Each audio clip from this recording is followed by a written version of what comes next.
চল বসে বসে সময় ঠাকুরের প্রসাদ খেয়েই যাচ্ছি। তারপরে পকো এসে ঝুড়ি থেকে সব ফুল নিয়ে ফেলে দিল। এই জন্য তোমাকে আমার ভালো লাগে না বাবা। কেন বেরিয়ে যাচ্ছ? যাও ওদিকে যাও। আর তুই ওদিক থেকে এরকম ভাবে এসে করছিস এগুলো কাজ? আচ্ছা এটা কার বাড়ি বলো? এই বাড়িটা কার? তোর করে পড়াচ্ছে কিন্তু না। কি দারুণ। যখন দিদুন যাবে তখন দেখা হবে। তুমি চলো এবার দিল্লি। পোকো এসেই বলছে যে মামনকে খালি ও দিল্লি নিয়ে যাবে। তার এই যে আলমারি, টেবিল আর চেয়ার, এই তিনটে জিনিস মার তরফ থেকে মা দাদাকে গিফট করলো। আর এই যে দাদা নিয়ে আসলো এখন এই যে কর্নেটো সবার জন্য। এত গরম, দাও কর্নেটো খাই।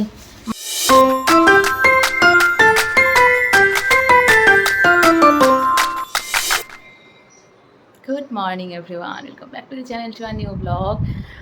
গতকাল এত সুন্দর একটা দিন গেছে, জয়িতার সাথে ঘোরাফেরা সব কিছু নিয়ে অনেক ধকলও গেছে, সেটাও আছে, বাট তার সাথে দেখা হওয়া, ওখানে গিয়ে মজা করা, সব কিছু মিলে দিলে ধকলটা অনেকটা কম মনে হচ্ছে। যাই হোক, আজকে সকাল সকাল উঠলাম। কালকে রাত্রেবেলায় বড় মামি ফোন করেছিল, আজকে পকোকে নিয়ে যেতে বলেছে দুপুরবেলায়, আজকে ওখানটাতেই খাওয়া দাওয়া।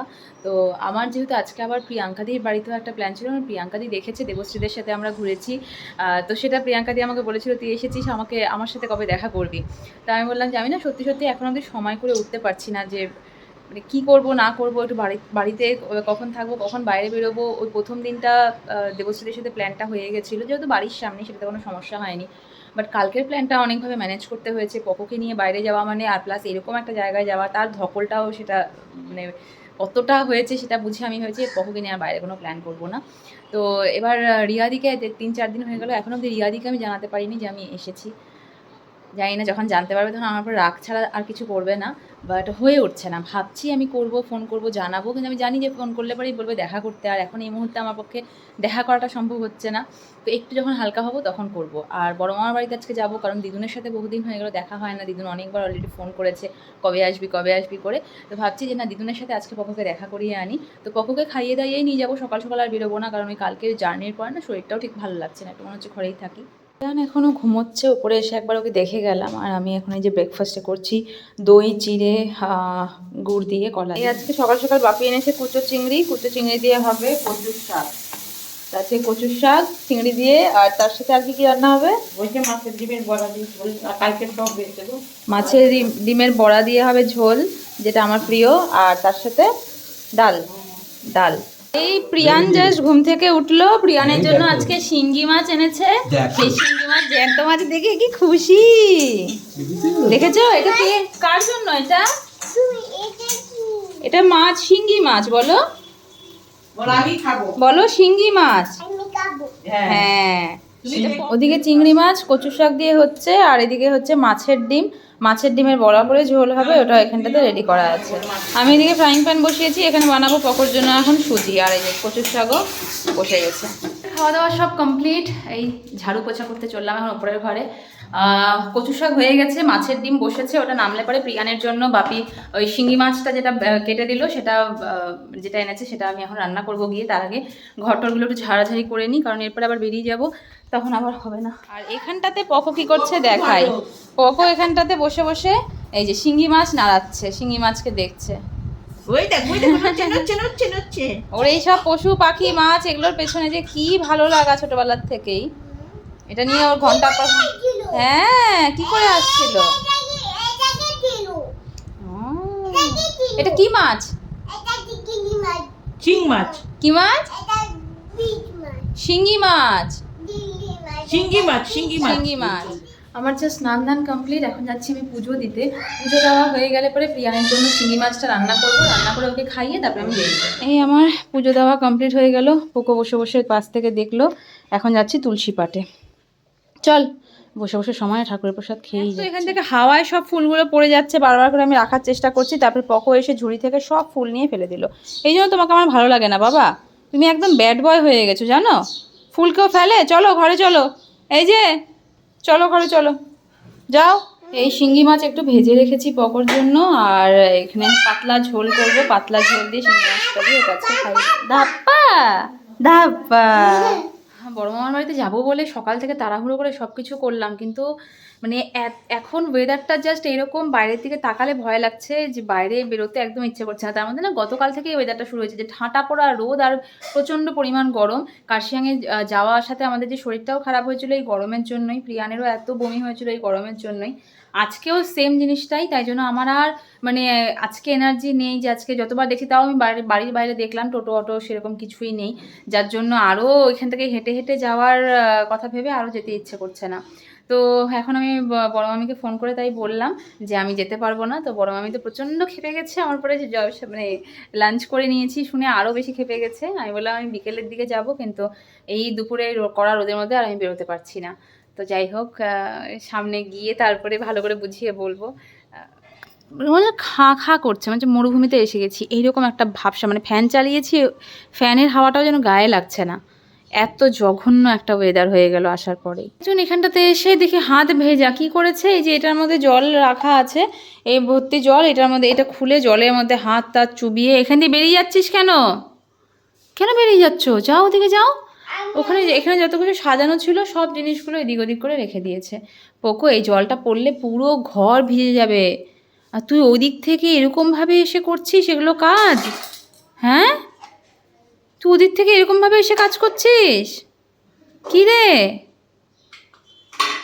আমি খালি এটাকে এখন এখানটাতে রাখলাম যাতে এটার জলটা না পড়ে।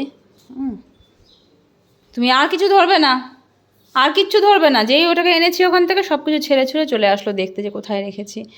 ভর্তি জল, ওটা পড়লে পরে তুমি জানো কি হবে, ঘর পুরো জলে জলাকার হয়ে যাবে, সেই জ্ঞান আছে। দৌড়ে গেল খুঁজতে, খুঁজে পাবি না তুই, ওটা খুঁজে পাবি না, আমি লুকিয়ে রেখেছি, ওটা খুঁজে পাবি না, লুকিয়ে রেখেছি, খুঁজে পাবি না, ওটা সরিয়ে দিয়েছি, জল ফেলে দিয়েছি, আমি ফেলে দিয়েছি, আমি ওটা, ওটার মধ্যে ভর্তি জল ছিল না, আমি যেন ফেলে দিয়েছি বাবা, ওটা নেই। আচ্ছা এখন ঘড়িতে বিকেল 4টে, এই যে এতক্ষণে প্রিয়ানকে, হ্যাঁ তুমি যাবে, প্রিয়ানকে ঘুম পাড়ানোর প্রচুর চেষ্টা করলাম, ঘুমোলো না, তারপর ভাবলাম যে না এখন যাওয়া যাক, কারণ বড় মামিও দুবার ফোন করেছে যাওয়ার জন্য, বারবার বলছে আর বিকেল দেরি করে লাভ নেই, ওই জন্য এখন বেরোলাম। তাও রোদ কমেছে একটু, তাও আছে। তো বাপি এখন যাচ্ছে আমাকে পৌঁছে দিয়ে আসতে। অনেকক্ষণ ধরে টোটো অটোর জন্য অপেক্ষা করে, টোটো অটো একটাও পাওয়া গেল না। আর ওই যে অনেকদিন পরে এখন পকো স্কুটি দেখেছে, ব্যাস লাফিয়ে আগে আগে উঠে গেছে স্কুটিতে। আমরা উঠি না উঠি ও স্কুটি উঠে গেছে, তাই না বাবা। গেটের সামনে এসে দাঁড়িয়ে আছে, সে কিছুতেই ঢুকবে না। দেখো তোমাদের অতিথি এসেছে কিন্তু আর ঢুকবে না, ওই দেখ, চল চল চল। আরে পুরো মুখে সিঁদুর মাখানো, দিদি আর কাছে যাব। ঢুকে প্রথমে সবার সাথে দেখা হলো, দিদুনের সাথে দেখা হলো, রাঙা দিদির সাথে দেখা হলো, এবার ওই ঘরে চলে গেছে ও। এই বাবা ঘুমোচ্ছে এখানে। কি হলো, কে এটা, এটা ড্যাডা। ও আমি জানি মারা আজকে চলে যাবে এখান থেকে, এখন বলছে যাবে না, আমাকে আগে বললে আমি আরও পরে আসতাম তাহলে। হ্যাঁ এই কি রোদ, একটা টোটো পেলাম না, পরে বাপে দিয়ে গেল। আমি জানি যে হ্যাঁ অনেকক্ষণ ধরে ওকে নিয়ে এত দূর হাঁটাই যাবে না এই গরমের মধ্যে। ও মায়ের সাথে পরিচয় করানো হচ্ছে, মামাইকে দেখে লজ্জায় সে একদম চেয়ারের পেছনে ঢুকে যাচ্ছে। কি রে কথা বল মামাইয়ের সাথে। এই ভালো আছো জিজ্ঞেস করো তো, ভালো আছো বলো মামাইকে। এখানে মোটামুটি সবার সাথেই পরিচয় হয়ে গেছে। যে বমামাই ছিল না, বমামাইয়ের জন্য ওয়েট করা হচ্ছিল। দাদু, নাঙ্গা দাদু, নাঙ্গা দাদু, এটা নাঙ্গা দাদু। আচ্ছা এটা কার বাড়ি বলো, এই বাড়িটা কার? এই বাড়িটা আমার। এটাই সবচেয়ে ভালো হচ্ছে। ভাই বলে কি এই বাড়িটা বলে ও বলে কি আমার। এটা কার বাড়ি বকো? আমার বাড়ি। তোমার বাড়ি? ও কুকি লস্যি খাবে? খাবে লস্যি খাবে? সবাইকে দেখেছে লস্যি খেতে, এখন ও মা আমি তারা দিচ্ছি তো আগেই মুখ দিয়ে, আমাকে অল্প অল্প করে খেতে দিয়েছে। হ্যাঁ পোকোর জন্য ছোট গ্লাসে লস্যি চলে এসেছে। ওর লাগবে এখন ট্রেন, ট্রেনের নাম শোনার পর থেকে ট্রেন লাগবে এখন। এই যে ব্যাগের মধ্যে রিকির সব ছোটোবেলার খেলনা ছিল ছোট ছোট, রাঙামামি এগুলো ঢেলে দিল, এই যে এখন বসে একটু যদি চুপচাপ থাকে। এটা কি এখন এক একটা করে জিনিস রাঙামামিকে জিজ্ঞেস করে যাচ্ছে, এটা কি ওটা কি, রাঙামামি বলছে আর ওই যে অনেকক্ষণ ধরে রাঙামামি বোমা মেরে চেষ্টা করে করে বাঁশি বাজানো শেখালো, কিন্তু এই ফুটোটার মধ্যে হাত দিয়ে থাকলে হবে না। এই যে এবার বাজা, এনে ধর ধর ধর। একটু নেল পালিশ বের করে নেল পালিশ পরছিলাম, ও আমার হাত থেকে নিয়ে এখন নেল পালিশ দিয়ে রাঙ্গা দিয়ার হাতে নেল পালিশ পরাচ্ছে। সুন্দর করে পরাচ্ছে কিন্তু না, কি দারুণ নেল পালিশ পরাচ্ছিস রে পোকো। এই যে রাঙ্গা দিয়াকে একটা পাপ্পি দিয়েছে, রাঙ্গা দিয়া এখানে চিপস আর চকলেট দিয়েছে, তাই ও চকলেটটাকে রেখে এসে চিপসটাকে দিল, বললো এটা খুলে দাও। এই এতক্ষণ থাকা হলো, এবার আমরা সবাই যাচ্ছি। কুনাল এখন ঢুকলো, জাস্ট 6:30 বাজে, কুনাল এখন ঢুকলো। হ্যাঁ, ঠান্ডার থেকে গরমের মধ্যে আসলো। ও যাবে, ও বুঝে গেছে তোমরা যাচ্ছ না, তোমাকে নেবে না, তোমাকে নেবে না এখন ঘুরতে যাওয়ার জন্য। দাদাও একবারে দার্জিলিং থেকে আসলো, এখানে খাওয়া দাওয়া করলো, এই এখন যাচ্ছি আমরা দাদার রুম দেখতে।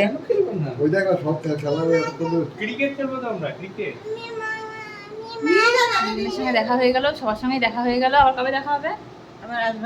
এবার যখন দিদুন যাবে তখন দেখা হবে। তুমি চলো এবার দিল্লি। পোকো এসেই বলছে যে মামনকে খালি ও দিল্লি নিয়ে যাবে। মামন রেডি হোক একটু, মামন একটু সুস্থ হোক আর একটু, তারপরে মামন যাবে তন্দুরুস্ত হয়ে। চলো টাটা। সবাই বের হয়ে গেছে, আমরা এখন যাচ্ছি দাদার রুমে। দাদার রুমটা আমার এখন অবধি দেখা হয়নি, বাবা মা আজকে সারাদিনে অনেক কিছু করেছে রুমটার মেরামতি, তো ওটাই এখন গিয়ে দেখবো। এই যে টোটোতে করে এখন সবাই মিলে যাবো। চল চল চল ঘরে, চল চল চল চল মামার ঘরে যাচ্ছে, ওকর মামায়ের ঘরে যাই, চল দেখি। হ্যাঁ নতুন আলমারি মামায়ের, দেখো টেবিল চেয়ার। তুই জানতিস তোর কেনা হয়েছে যেগুলো? জানতিস না? আজকে দাদার কাছে এটা সারপ্রাইজ ছিল যে দাদার এই যে আলমারি, টেবিল আর চেয়ার, এই 3টে জিনিস মার তরফ থেকে মা দাদাকে গিফট করলো। এটা দাদা নিজেও জানতো না, ও কালকে গেছিলো দার্জিলিং ঘুরতে, আজকে এসে যে আমরা ঢুকলাম একসাথে, এখনই এসে জাস্ট দেখলাম। আজকে সকালে চলে যাওয়ার কথা, কিন্তু এটা দাদাকে নিয়ে দেখবো, আমি তো ওর রিয়াকশন দেখে ভাবলাম যে ও জানতো আগের থেকে।